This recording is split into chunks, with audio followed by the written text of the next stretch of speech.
TDP Janasena మధ్య సీట్ల లెక్కకు సంబంధించి క్లారిటీ వస్తున్నట్టుగానే తెలుస్తోంది. నిన్న రాత్రి చంద్రబాబు పవన్ కళ్యాణ్ ఇద్దరు కూడా సమావేశమయ్యారు. చాలా కాలం తర్వాత మళ్ళీ చంద్రబాబు పవన్ కళ్యాణ్ నివాసానికి వెళ్లారు. సుదీర్ఘంగా చర్చించారు. సుమారు 2 గంటల పాటు చంద్రబాబు పవన్ కళ్యాణ్ ఇద్దరు కూడా మాట్లాడుకున్నారు. రాబోయే ఎన్నికల్లో ఎటువంటి వ్యూహంతో వెళ్ళాలి, ఉమ్మడి కార్యాచరణ ఏ విధంగా ఉండాలి అనే విషయంపై ఇద్దరు నేతలు కూడా మాట్లాడుకున్నట్టుగా తెలుస్తోంది. జనసేనకు 28 ఎమ్మెల్యే సీట్లు, 2 ఎంపీ సీట్లు ఇచ్చే విధంగా ఇద్దరి మధ్య చర్చ జరిగినట్టుగా తెలుస్తోంది. మరో 2-3 దఫాలు ఇరువురు నేతలు కూడా చర్చించిన తర్వాత పూర్తి సీట్ల సర్దుబాటుపై క్లారిటీ వచ్చే అవకాశం ఉంది. చంద్రబాబు పవన్ కళ్యాణ్ భేటీలో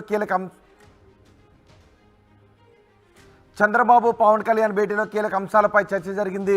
బీజేపీతో కలిసి వెళ్ళాలి అని, బీజేపీతో పొత్తు కోసం ప్రయత్నాలపై కూడా చర్చ జరిగినట్టుగా తెలుస్తోంది.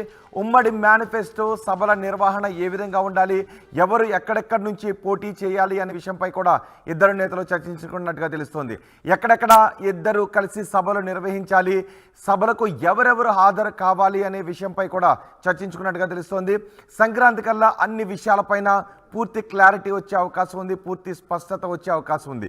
మరి టీడీపీ జనసేన ఇరు పార్టీలు కలిసి వచ్చే ఎన్నికల్లో కలిసి వెళుతున్నాయి అనే విషయంపై క్లారిటీ వస్తుంది. మరి బీజేపీ విషయంలోనే ఇంకా క్లారిటీ రావడం లేదు. ఇటు తెలంగాణలో మాత్రం వచ్చే ఎన్నికల్లో బీజేపీ మాత్రమే సింగిల్గా అన్ని ఎంపీ స్థానాల్లోనూ పోటీ చేస్తుందని బీజేపీ నేతలు క్లారిటీ ఇస్తున్నారు. ఏపీ విషయంలో ఇప్పటికీ జనసేన బీజేపీ మధ్య సఖ్యత కొనసాగుతూనే ఉంది. కానీ టీడీపీ జనసేన ఈ రెండు పార్టీలు కలిసి వచ్చే ఎన్నికల్లో పోటీ చేస్తాయనే సంకేతాలు ఇస్తున్నారు. ఆ దిశగానే ఇద్దరు నేతలు కలుస్తున్నారు, చర్చించుకుంటూ ఉన్నారు. మరి బీజేపీ విషయం ఏంటి అనే దానిపై ఇంకా స్పష్టత రావాల్సి ఉంది. సంక్రాంతి కల్లా అన్ని విషయాలపై స్పష్టత వచ్చే అవకాశం ఉంది అని తెలుస్తోంది. జనసేనాని టీడీపీ అధినేత ఇద్దరు సమావేశం తర్వాత నాదెండ్ల మనోహర్ ఆయన మాట్లాడారు మీడియాతో. ఆయన ఏం మాట్లాడారు చూద్దాం. మాజీ ముఖ్యమంత్రి తెలుగుదేశం పార్టీ చంద్రబాబు నాయుడు గారు సుదీర్ఘంగా 2.5 గంటల సేపు భవిష్యత్తులో ఎన్నికల వ్యూహం పైన ఆంధ్రప్రదేశ్కి ఒక చక్కటి పరిపాలన అందించడానికి ఏ విధంగా వైఎస్ఆర్సీపీ విముక్త ఆంధ్రప్రదేశ్ కోసం కలిసి పనిచేయాలో దానికి సంబంధించిన వ్యూహాలు, రాజకీయ అంశాలు, అదేవిధంగా పార్టీ పరంగా సంస్థాగతంగా మేము చేసుకోవాల్సిన కొన్ని నిర్ణయాలు, ఆ బలోపేతం కోసం సుదీర్ఘంగా చర్చించారు. తప్పకుండా ఆంధ్రప్రదేశ్ ప్రజలకి మంచి భవిష్యత్తు ఉండే విధంగా ఈ చర్చలు చాలా సంతోషకరంగా జరిగినాయి. భవిష్యత్తులో కూడా అన్ని కార్యక్రమాల్లో ఇరు పార్టీల క్యాడర్ నాయకులు కలిసికట్టుగా విజయం సాధించి రేపటి రోజున మంచి ప్రభుత్వం, మంచి పరిపాలన అందించే విధంగా తగిన చర్యలు తీసుకుని ముందుకెళ్తామని ఈ సందర్భంగా ఇరు పార్టీల నాయకులు ఈరోజు నిర్ణయించుకున్నారు. ఏపీలో రాజకీయ పరిణామాలు, రాజకీయ స్నేహాలు, పొత్తుల గురించి మరింత సమాచారం మా ప్రతినిధి సురేందర్ అందిస్తారు. సురేందర్, నిన్న రాత్రి చంద్రబాబు జనసేనాని నివాసానికి వెళ్లారు. వచ్చే ఎన్నికల్లో రాజకీయ వ్యూహాలపై చర్చించామని political affairs committee chairman Nadendla Manohar కూడా చెప్పారు, జనసేన పిఎస్సి చైర్మన్. సో ఎటువంటి వ్యూహాలను అమలు చేయబోతున్నారు? సీట్ల సర్దుబాటుకు సంబంధించి ఎటువంటి క్లారిటీ వస్తుంది? బీజేపీతో కలిసి వెళ్తారా అన్న విషయంపై కూడా ఏమన్నా మాట్లాడుకున్నారా? ఎటువంటి క్లారిటీ నిన్నటి సమావేశంలో వచ్చిందనే చర్చ జరుగుతోంది. రోహిత్, నిన్న చంద్రబాబు పవన్ కళ్యాణ్ భేటీతో కీలక పరిణామాలు ఆంధ్రప్రదేశ్లో చోటు చేసుకుంటున్నాయని చెప్పొచ్చు. 3 అంశాలు ప్రధానంగా, అంటే చంద్రబాబు అదేవిధంగా పవన్ కళ్యాణ్కి సంబంధించి భేటీలో 3 అంశాలను మనం చూడాల్సి ఉంటుంది. ఒకటి, టీడీపీ జనసేనకు సంబంధించి ఎన్ని సీట్లు వచ్చే ఎన్నికల్లో ఎన్ని సీట్ల మీద పోటీ చేస్తారు. ఉమ్మడిగా ఇప్పటికే టీడీపీ జనసేన కలిపి పోటీలోకి వెళ్తున్నాయి, ఉమ్మడి కార్యాచరణకు వెళ్తున్నామని చెప్పి గతంలోనే పవన్ కళ్యాణ్ ప్రకటించిన నేపథ్యంలో ఈ 2024 ఎన్నికల్లో ఎవరు ఎక్కడి నుంచి పోటీ చేయాలనే అంశాల మీద పూర్తిగా చర్చ జరిగినట్టయితే తెలుస్తుంది. దాదాపు అంటే ఇప్పటికే జనసేన 33 అసెంబ్లీ స్థానాలతో పాటు 2 ఎంపీ సీట్లను అయితే అడుగుతున్నట్టయితే ప్రాథమిక సమాచారం అందుతుంది. మరొక పక్క టీడీపీ 28 ఇస్తాము, 28 అసెంబ్లీ స్థానాలతో పాటు 2 ఎంపీ స్థానాలు ఇస్తామని చెప్పినట్టయితే తెలుస్తుంది. అంటే ఈ సీట్ల సర్దుబాట్లకు సంబంధించి నిన్న కొంత క్లారిటీ వచ్చే అవకాశం ఉంది. అంటే దాదాపు 2.5 గంటలు 2014 ఎన్నికలకు ముందు చంద్రబాబు పవన్ కళ్యాణ్ ఇంటికి వెళ్ళారు. అక్కడ ఎన్నికలకు సంబంధించి అప్పుడు చర్చించిన అంశం కనబడుతుంది. మళ్ళీ 10 ఏళ్ల తరువాత నిన్న చంద్రబాబు పవన్ కళ్యాణ్ ఇంటికి వెళ్ళారు. సీట్ల సర్దుబాటుకు సంబంధించి నిన్న చర్చించినట్టు తెలుస్తుంది. తెలుస్తుంది. దాంతోపాటు ఉమ్మడి కార్యాచరణకి ఇప్పటికే ప్రకటించింది టీడీపీ జనసేన కూడా. ఈ ఉమ్మడి కార్యాచరణ ఇప్పటికే నియోజకవర్గాల స్థాయి వరకు కూడా సమావేశాలు జరుగుతున్నాయి, మండల స్థాయి వరకు తీసుకెళ్లాలని చెప్పి ఇటు టీడీపీ జనసేన కూడా ఉమ్మడి కమిటీలు వేసిన నేపథ్యం కూడా కనిపిస్తుంది.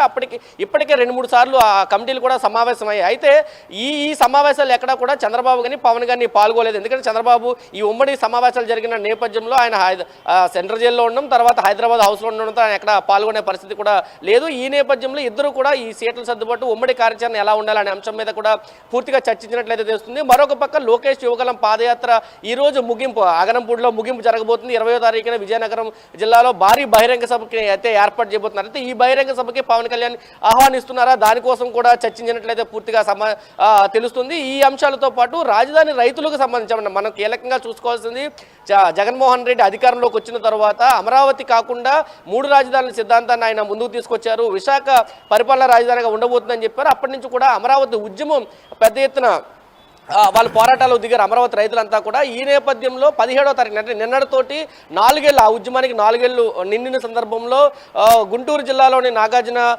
విశ్వవిద్యాలయం దగ్గర అక్కడ భారీ బహిరంగ సభకి అయితే పూర్తి ఏర్పాట్లు జరిగాయి. ఈ సభకి చంద్రబాబు, పవన్ కళ్యాణ్తో పాటు ఇతర రాజకీయ పార్టీ నాయకులందరూ కూడా అటెండ్ అవుతారని చెప్పి పెద్ద ఎత్తున చర్చ జరిగింది. అందరూ వస్తున్నారని అన్ని ఏర్పాట్లు చేశారు. అయితే పవన్ కళ్యాణ్ అనుకున్న షెడ్యూల్ ప్రకారం విజయవాడకి చేరుకున్నారు, ఆ సభకి హాజరవుతున్నామని చెప్పారు. కానీ సభ అనూహ్యంగా రద్దు చేయబడింది. ఈ సమాచారం పవన్ కళ్యాణ్కి లేదు. కాబట్టి పవన్ కళ్యాణ్ హైదరాబాద్ నుంచి విజయవాడ చేరుకున్నారు. ఇక్కడ ఉన్న పరిస్థితి, మీడియా వ్యక్తులు మళ్ళీ ఆయనకి సభ క్యాన్సిల్ అయిందని చెప్తే కానీ సమాచారం తెలియని పరిస్థితి. అంటే టీడీపీ జనసేన మధ్య చాలా గ్యాప్ ఉందనేది ఈ నేపథ్యంలో అర్థమవుతుంది. ఈ నేపథ్యంలో అలిగిన పవన్ కళ్యాణ్ని బుజ్జగించడానికి చంద్రబాబు నిన్న రాత్రి వెళ్ళడని ఒక ప్రచారం కూడా జరుగుతుంది. మరొక పక్క సీట్ల సర్దుబాటుకు సంబంధించి జనసేన టీడీపీతో పాటు వచ్చే ఎన్నికల్లో బీజేపీ కూడా కలిసి వెళ్తుందనే ఒక ప్రచారం అయితే ముమ్మరంగా సాగింది. ఎందుకంటే పవన్ కళ్యాణ్ ఇప్పటికీ బీజేపీ ఎన్డీఏ కూటమిలో ఆయన ఉన్నాడు. అటు తెలంగాణ ఎన్నికల్లో కూడా బీజేపీతో కలిసి ఆయన పోటీ చేసిన పరిస్థితి. ఆంధ్రప్రదేశ్లో కూడా బీజేపీ జనసేన కలిపి వెళ్తున్నాయని చెప్పి ఇప్పటికే ప్రచారం జరిగింది. అయితే బీజేపీకి సంబంధించి కలుపుకు వెళ్ళాలా లేదా అనే అంశం మీద కూడా పవన్ కళ్యాణ్ చంద్రబాబు మధ్య భారీగా చర్చలు అయితే, సుదీర్ఘ చర్చలు అయితే జరిగినట్టు తెలుస్తుంది. ఈ అంశాలన్నింటినీ కూడా మనం చూసుకుంటే రాజకీయ వ్యూహాలకు సంబంధించా లేకపోతే సభ రద్దుకు సంబంధించి ప్రాపర్గా ఇన్ఫార్మ్ చేయలేదు అనే విషయంలో పవన్ కళ్యాణ్ కొంత అసంతృప్తిగా ఉన్నారు కాబట్టి ఆయనను బుజ్జగించడానికి వెళ్ళారనుకోవాలా? అంటే మనమైతే 2 అంశాలని కూడా చూడాల్సి ఉంటుంది. ఎందుకంటే ఆఫ్టర్ పండగ తర్వాత అంటే సంక్రాంతి తర్వాత పూర్తిగా కింది స్థాయి వరకు వెళ్ళాలి అని టీడీపీ ఇప్పటికే నిర్ణయించింది, జనసేన కూడా ఉమ్మడిగా నిర్ణయించిన పరిస్థితి. అయితే సీట్ల సర్దుబాటు సంబంధించి ఇప్పటికి ఒక కొలిక్కి రాలేదు టీడీపీ జనసేనకు సంబంధించి.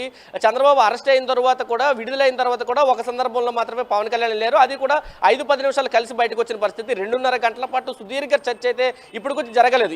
ఈ సందర్భంగా అంటే ఎన్నికలు దగ్గర పడుతున్న సందర్భంలో 2.5 గంటల పాటు సుదీర్ఘ చర్చలు అయితే జరిపారు.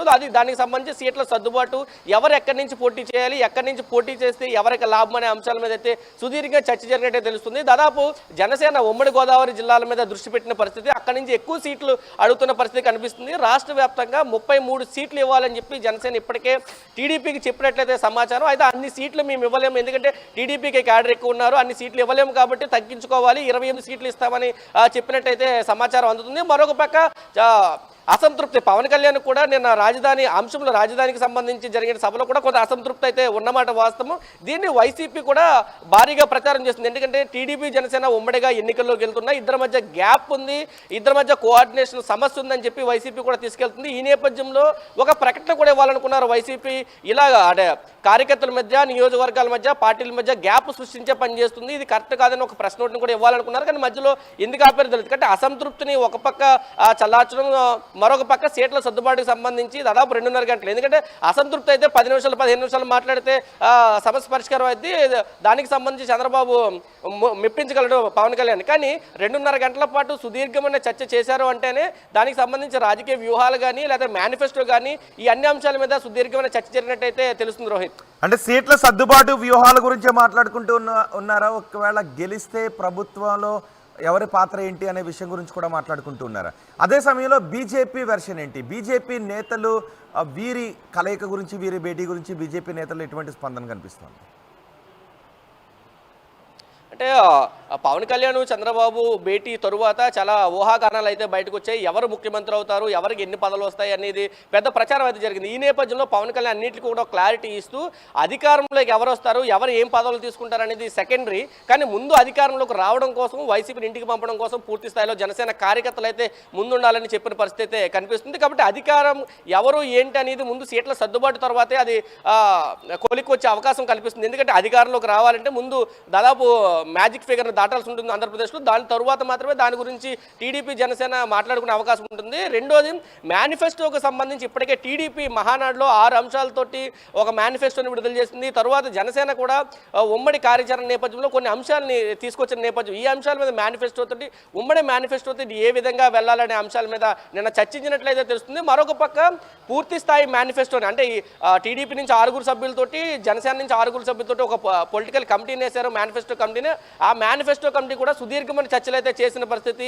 20వ తారీఖున లోకేష్ బహిరంగ సభ జరగబోతుంది. అక్కడి నుంచి పూర్తి స్థాయి మేనిఫెస్టోని విడుదల చేసే అవకాశం ఉందని ఒక చర్చ కూడా రాష్ట్రంలో నడుస్తున్న పరిస్థితి కనిపిస్తుంది. ఎందుకంటే కేవలం 100 రోజులు మాత్రమే ఆంధ్రప్రదేశ్ ఎన్నికలకి సమయం ఉన్న నేపథ్యంలో పూర్తి మేనిఫెస్టోని విడుదల చేయడం, దాన్ని జనాల్లోకి తీసుకెళ్లడం కోసం ఇరు పార్టీలు కూడా పనిచేస్తున్నట్లయితే తెలుస్తుంది. మరొక పక్క టీడీపీ, జనసేన, బీజేపీ ముగ్గురు కలిపి ఎన్నికల్లో కలిసి పోటీ చేస్తారని ఒక చర్చ కూడా గతం నుంచి కొనసాగుతున్న పరిస్థితుల్లో ఇప్పటికే పవన్ కళ్యాణ్ ఎన్డీఏలో ఉన్నాను, నేను బీజేపీ తోటి ఉన్నానని అక్కడ చెబుతూనే ఆంధ్రప్రదేశ్లో చంద్రబాబు నాయుడు తోటి కలిసి ఇక్కడ టీడీపీతో కలిసి వెళ్తున్నామని చెప్పిన నేపథ్యంలో అయితే టీడీపీతోకి వెళ్ళడానికి మాత్రం బీజేపీ కొంత విముఖత వ్యక్తం చేసినట్టయితే కనిపిస్తుంది. జనసేనని ఆంధ్రప్రదేశ్లో ఉపయోగించుకుని వెళ్తే బీజేపీకి లాభం ఉంటుందనే ఆలోచనలు అయితే బీజేపీ ఉన్న నేపథ్యం కనిపిస్తుంది. అయితే వచ్చే ఎన్నికల్లో టీడీపీ, జనసేన, బీజేపీ కలిసి వెళ్తాయా, లేకపోతే జనసేన, టీడీపీ మాత్రమే వెళ్తారా అయితే వేచి చూడాలి. Rohit, thank you Surender. TDP Janasena మధ్య సీట్ల లెక్క విషయంలో ఒక క్లారిటీ వస్తున్నట్టుగానే కనబడుతుంది. జనసేనకు 28 ఎమ్మెల్యే సీట్లు, 2 ఎంపీ సీట్లు ఇవ్వటానికి టీడీపీ నేతలు మాట్లాడుతున్నట్టుగా తెలుస్తోంది. చంద్రబాబు, పవన్ కళ్యాణ్ భేటీలో కీలక అంశాలపైన చర్చ జరిగింది. బీజేపీతో కలిసి వెళ్ళాలి అనే నిర్ణయంతోనే పవన్ కళ్యాణ్ ఉన్నారు. మరి బీజేపీ, జనసేన, టీడీపీ కలిసి వెళ్తాయి, అందుకు బీజేపీ ఏ విధంగా రియాక్ట్ అవుతుంది అన్న విషయంపై కూడా ఇప్పుడు పెద్ద ఎత్తున చర్చ జరుగుతోంది. ఇక ఉమ్మడి మేనిఫెస్టో సభల నిర్వహణ, ఎవరు ఎక్కడి నుంచి పోటీ చేయాలి, ఎక్కడెక్కడ సభలు నిర్వహించాలి, ఆ సభలకు ఎవరెవరు వెళ్ళాలి అనే విషయం గురించి కూడా మాట్లాడుకుంటున్నారు. సంక్రాంతి కల్లా అన్ని విషయాలపై పూర్తి క్లారిటీ వచ్చే అవకాశం ఉంది అనే చర్చ జరుగుతోంది. చూద్దాం ఏం జరుగుతుందో.